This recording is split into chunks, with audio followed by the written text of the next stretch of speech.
and it's that of the Miss South Africa contestant.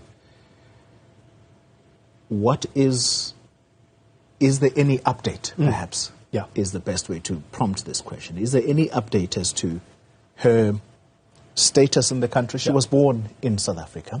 Or should we look at the status of her parents as citizens of this country? What can you tell us? Well, I mean, look, if you look at the law, it's pretty clear that if indeed a mother is born in South Africa, and she's born in South Africa, then those are South Africans. However, what I would like to emphasize is that Home Affairs, one of the challenges we've had in recent years is all these court cases that have rolled against the department that you'll be aware of. And I have been very clear that we have to get back to the rule of law. And in fact, it's even in the GNU Statement of Intent that we have to anchor our decisions in the rule of law.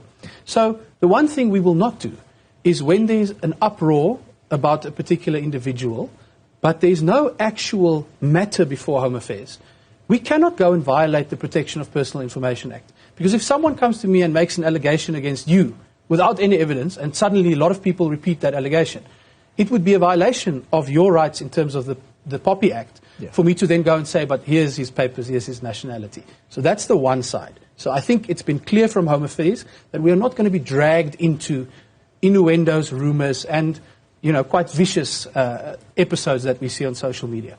However, there has been a development in the sense that people actually related to the matter have asked us to help put this matter to bed by verifying some of this information. Now, that is how it is supposed to work. If you have a complaint against someone, you bring prima facie evidence, because remember, the onus is on you to bring a complaint. You bring prima facie evidence to our counter-corruption unit, for example, and we will investigate the matter. That did not happen. There has not been a single actual complaint with actual evidence. Not one. Wow. The only thing we've received are people related to this individual saying, can you please bring an end to this by verifying the information. So we will update the public once we've done that, but I do want to make it very clear. We are doing so with the consent of the individuals involved. We are doing so because they approached us, and we will not violate Poppy, undermine the rule of law, in cases where people don't bring evidence or don't bring such proper applications. And I think you saw that over the past few days. And I know there was a lot of noise and a lot of people were shouting, do this, do that. That's not how it works in a country with the rule of law.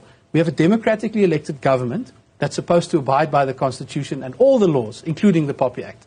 We cannot be governed by social media, and we've seen some of the results of that over the years.